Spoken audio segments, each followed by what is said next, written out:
With this boss, you're really going to need to learn her attacks and timing. Unless you're some crazy over-leveled Giga Chad, there's no brute forcing this one. With that being said, I'd say over half of her attacks are punishable. You just need to learn when you can dodge, when your chances to parry are, even though parry isn't detrimental in this fight, and when your windows of opportunity are, and how long you have in each of those windows of opportunity, because between some of her attacks, there's different timings for how long you have to attack her. Long story short, fight her a few times, don't worry about dying, just learn her moveset, dodge her a bunch, get comfortable dodging her until you can counterattack her comfortably, double comfortable right there, and then you'll have a lot easier of a time rather than just trying to brute force this fight. Also with this fight in particular, I'm only really using regeneration after I die rather than trying to prolong my life. There may be some moments it would be beneficial to heal rather than wait until you die, but I really do this because the regeneration goes a lot further, if that makes sense. Rather than spamming heals so you don't die, you automatically get half of your health back when you get revived. So you can kind of use that as your heal. But I use the regeneration after I die so that my guardian's heart or my partner can be available in case I'm gonna die again. Usually it's actually not necessary though. Now, for the build. We're going to start with the blood code for this one. I would say it's almost necessary to get quick dodge effectiveness for this fight just because of how quick her attacks can be, and because the quick dodge has a further distance that you travel when you dodge, and some of her attacks have a wide radius like the net attacks, when she stabs her sword into the ground and the nets come up, and then in her second phase when she stomps and does the other stuff. Those are really hard to dodge if you have regular dodge, but you can jump out of the way of them. Either way, those net attacks, dodging or jumping, they're kind of hard to get away from sometimes. Like you can dodge it or jump away from it perfectly and still take damage because you'll land back on it or something stupid like that, but I digress. Quick dodge effectiveness, I think, is a must in this fight, and I'm using the blood code Josee 2. Obviously, I think it's fitting and thematic for this fight, but you do gain Ichor back from regular weapon attacks, and your stamina recovery speed is up. The charged drain attack power up doesn't really matter, because you're not really going to want to use your jail too much with Josee's blood code. If you're at max Ichor with Josee's blood code and you were to gain more Ichor, you would take health damage. Now, with the blood code out of the way, we're going to go over to the jail, because to stay with quick dodge effectiveness, I had to use Ivy or bats. I chose not to use bats simply because they give you too much Ichor, and these things have killed me multiple times. So I just refrained from using these when I'm using Josee's blood code, and that left me with Ivy, which isn't too bad because the quick attack on this is actually fairly, I think it might actually be the quickest out of all the jails besides the bats. Someone comment if I'm wrong and let me know what might be quicker than the Ivy's quick attack. But yeah, that's the whole thought process behind this, just to make sure I can get quick dodge effectiveness. And as an added bonus, the quick attack for this is pretty fast, so it's easy to get some Ichor back when you need it. Defensive and offensive Formae don't really matter. I've seen a lot of people using bows for this fight, but personally, it didn't really help me out too much. But I will say for the defensive Forma, I am running a parry Forma, the Mutinous Bracer to be exact, just because there are certain attacks that you can parry from her and punish her, which I think you will see in the fight footage. Besides having quick dodge effectiveness, your weapon is going to be what wins you this fight. I tried to use pretty much everything here in this list besides the bayonets. The Glutton's Eyes rune blades are very fitting for this fight, obviously. She even has voice lines if you use these in the fight.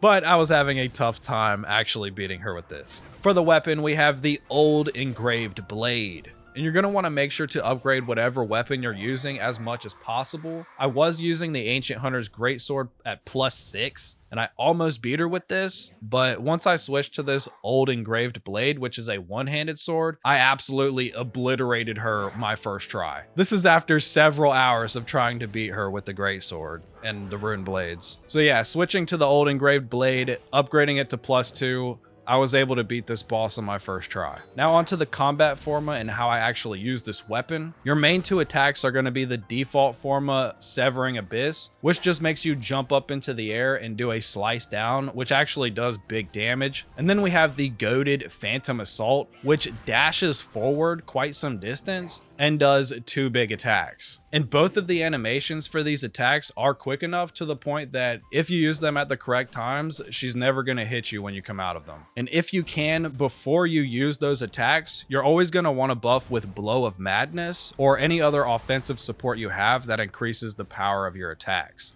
With Blow of Madness, this just increases the power of your next attack by a fixed amount. It only lasts for that next attack, so you have to keep reapplying it, which isn't as bad as it sounds because it's quick. And plus we're using Josee's blood code, so we always need to be using Icor anyways. But yeah, that's the name of the game with this fight. Learn her attacks, learn when you can dodge, learn when you can punish, and I highly recommend getting quick dodge effectiveness and using the old engraved blade or something similarly fast, and always buff your attack power when you can before you attack with your big attacks. And when it comes to the partner, I didn't actually use a partner in this fight because I found it to be too distracting and kind of confusing when the boss would switch over to the partner and attack them. So I found the best thing to actually use here was the Guardian's Heart, which just gives you attack power up while assimilated. And you can't summon it obviously, so it's always assimilated, so you always have attack power up. But yeah, partner didn't really help me out in this one. I was level 35, by the way, when I did this. If this helped you out in any way, make sure to like the video and subscribe to the channel, and I'll see you in the next one. Thank you all for watching, and until next time, purge evil.